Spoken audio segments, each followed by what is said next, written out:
Good morning, dear children. Today we are going to start with a new poem, An Elementary School Classroom in a Slum. This poem is written by Stephen Spender, born in 1909 and died in 1995. He was a poet and an English essayist. Spender had keen interest in politics, and so he declared himself as socialist and pacifist. His work basically concentrated on the themes of social injustice and the struggle of the lower caste classes. This poem describes the social inequalities which are prevailing in the society. In the poem, he describes the condition of the students of an elementary school which is situated in a slum area. The poet wants to draw attention of everyone towards these kids so that their life can be improved and they may get trained to become good citizens and not the criminals. When we look towards the poem or the lines of the poem, we can see that there is no rhyme scheme in the poem. So this poem is a free verse. If a poem is not having any rhyme scheme, then it is called as a free verse. Now we will just go through the explanation paragraph wise. Look at the first paragraph. I am just going through the paragraph. Listen to it carefully. Far, far from gusty waves, these children's faces, like rootless weeds, the hair torn round their pallor, the tall girl with her weighed down head, the paper-seeming boy with rat's eyes, the stunted, unlucky hair of twisted bones, reciting a father's garnered disease, his lesson from his desk, at back of the dim class, one unnoted, sweet and young, his eyes live in a dream of a squirrel's game in tree room and other than this. So in this paragraph, the poet describes the children who study in an elementary school, which is set up in a slum area. The poet says that the faces of children are dull and without any energy. They are not full of energy like other kids of their age. If we see younger children, we can find that they are full of energy. But the children of the slum area, they were unenergetic. These children are compared to unwanted weed. Weed is the unwanted grass or the unwanted plants in a garden. So these children are compared to unwanted weed. Here the writer wants to say that these children seem to be unwanted like the unwanted weeds which grow on their own in the fields. Their hair are not neatly done. They are not properly combed. It falls on their pale faces as if they have been torn apart. The children are untidy. They haven't combed their hair. Then he describes a tall girl who was overburdened because of the situations of her house, or we can say she seems to be burdened by poverty. Her head is bent maybe because of tiredness or because of shame. There is now the poet again describes about another boy who is so weak and thin that he has been compared to a sheet of paper, and the eyes of the boy was compared with the rat's eye, which reflect greed, and he wants to achieve everything. How a rat is, who wants to get the food if he has noticed it. In the same way, the boy's eyes reflect greed and he wants to achieve everything. Then he describes another student who is physically disabled and unluckily that has come to him and he has inherited this disease from his father, and due to which he has a deformed body. Instead of getting any facility from his father, he has received a disease in heritage. This disabled boy is sitting on his bench and is reciting his lesson at the back of the class in dim, dark area. So the description about the room has been given, which is very dull, which is very dim, which is dark, and where a boy is sitting on the last bench and he is reciting his lesson.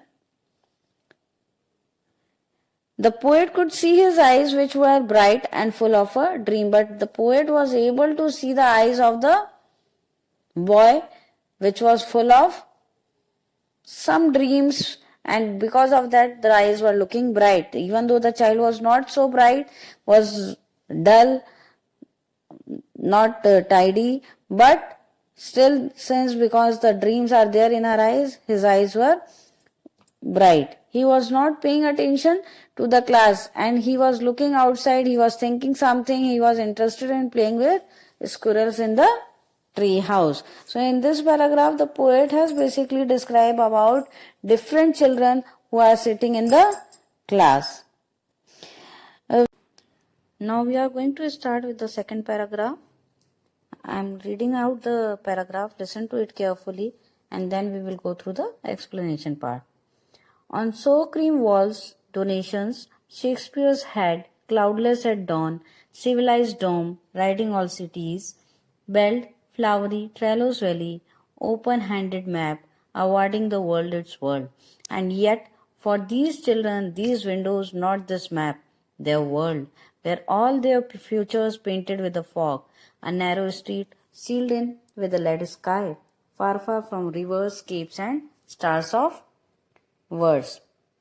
In this poem, in this paragraph, the poet describes the walls of the school. So, in the first paragraph, he was describing about the children who are sitting inside the classroom, who are dull, less energetic, less enthusiastic. Now, he is describing about the ambience of the room, the wall of the school. It is cream in color, like the color of sour cream. This means that the walls are not clean, they are not painted recently.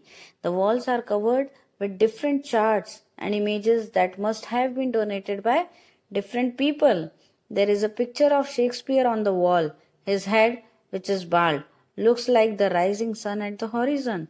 At the time of daybreak, the sun is rising at the horizon and is semicircular like a dome shape. It seems to be behind all the cities. There is a picture of the famous Trello's Valley, which has beautiful flowers. There is the image of a map, which helps all in its own way. But for these children, the map of the world, the picture of the Trello's Valley, even the picture of Shakespeare, all are irrelevant because the slum where they live in is different from what is shown in the map or the beauty which is shown in the Trello's Valley. Everything is like imagination for them. They have not seen anything in their real life. For them, whatever has been shown in the map or whatever beauty has been shown in Trello's Valley, it is fully useless, fully irrelevant for them. Even the picture of the Shakespeare is not attracting them because Shakespeare used to write the poem only on the people who are rich or about the elite people of the society. And these children, in contradictory, they are poor, they are facing the hardships of the life, they are facing poverty in their life. The world is only what they see out of the window of the classroom.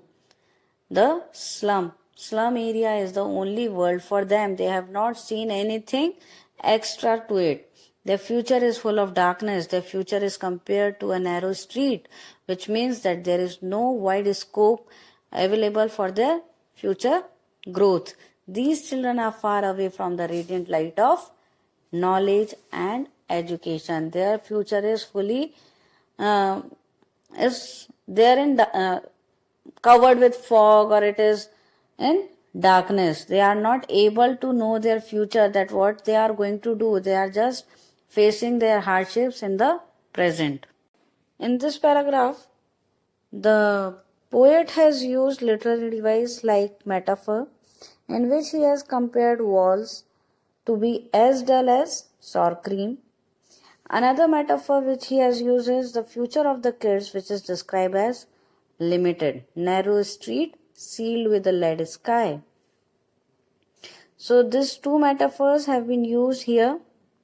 Further, the repetition of the word far has been used. Another literary device, assonance, is also used where the repetition of vowel sound a is there in bald, flowery, Trello's valley. So, in this, the sound A has been repeated again, and that is known as assonance. Now we will go through the third paragraph of the poem. I am reading it out, listen it carefully. Surely Shakespeare is wicked, the map a bad example, with ships and sun and love tempting them to steal, for lives that slyly turn in their crumpled holes from fog to endless night. On their slag heap, these children wear skins peeped through by bones and spectacles of steel with mended glass, like bottle bits on stones. All of their time and space are foggy slum, so blot their maps with slums as big as doom. In this paragraph, the poet further says that these children living in the slum area have faced so many hardships that they feel every other person to be their enemy. For them, Shakespeare is an evil man. As I have told you earlier, that Shakespeare is an evil man for them. They don't find the map to be a good thing. They were never liked or loved by anyone. Their life is full of negativities, and that is why their perception has also become negative. They hate almost everyone. Their desire of being loved by others forces them to steal. They live in small homes and they have started adjusting to it. Their life is going towards an endless night. This means that their future is full of darkness. These kids are so thin that one can easily see their bones through the thin layer of skin. Their skin is like the thin layer of cloth, and the bones beneath are visible through the skin. These kids suffer from malnutrition. Have you ever noticed a malnutrition child? You are able to even see the ribs of the child. The skin, the bones are visible through the skin. They wear spectacles which are made of steel. They are cheap and very uncomfortable. Even the lenses in the spectacles are repaired. The spectacles look like stones which have been repaired with pieces of glass sticking out of them. Here the poet tries to explain that these kids have to face so many hardships in their lives. As these slums are getting bigger, they will destroy the future of these children, and it is very difficult for such kids to escape from them. So the poet is continuously describing about the what we can say, the bad conditions of the children, the hardships the children are going through in their life. Literary devices used in this paragraph: metaphor, where the homes are compared with cramped holes. Another literary device is simile. They are repaired spectacles like bottle bits on stones. So, metaphor has been used when the homes are compared with holes, and simile has been used when spectacles are compared with bottle bits on stones. Next literary device is alliteration. Alliteration is repetition of a consonant sound. The first letter should be repeated. So use of first sound is there in from, fog. So this is alliteration. Now we will go through the last paragraph, that is the fourth paragraph. I will read it out. Listen to it carefully. Then we will have explanation.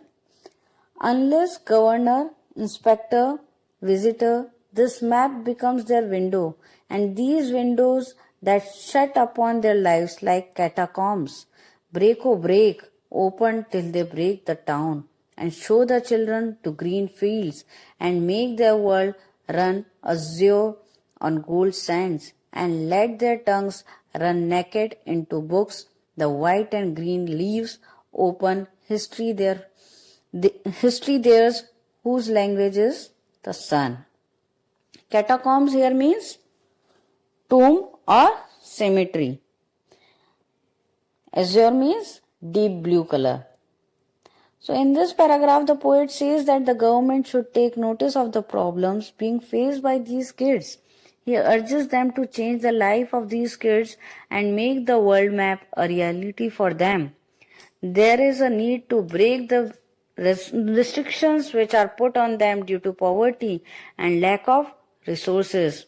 So there should be the break of restrictions. They are restricted. They are not able to do anything because of they are suffering with poverty or they are having lack of resources. He wants the governor and public to help these kids in achieving their dreams, as this will take them away from fog to azure sky. The earlier their future was compared with a lead sky. That means the sky which is full of darkness, or we can say gray color. Lead is of gray color. So that is full of darkness, and now it should be taken away to azure skies. Azure means deep blue color, as I have told you earlier. Deep blue, when the sky is clear, we are able to see the color of the sky, which is of blue color. The poet here wants to say that in this way the kids can be taken away from the darkness of their present to a bright future. He wants these kids to experience the science and the beauty of nature, as this will lead to a desire of gaining knowledge. They will then go through the white and green leaves. Here, white leaves depict books and green leaves depict nature. This will then result in their progress, and they will be able to paint a bright future for themselves. So the poet is continuously, what he is urging is that the future of the children who are staying in a slum area should be improvised, or they should be taken towards the bright future instead of the future which is full of darkness. They should come out of their poverty. They should have some enthusiastic life. They should have some energy in their life. They should not be as dull as they are now. They should have a bright future in their life. In this paragraph, the poet has used a metaphor in which the books and nature are expressed in form of white and green leaves. So we are done with this poem, and I believe you might have understood this poem properly. Thank you. Have a nice day.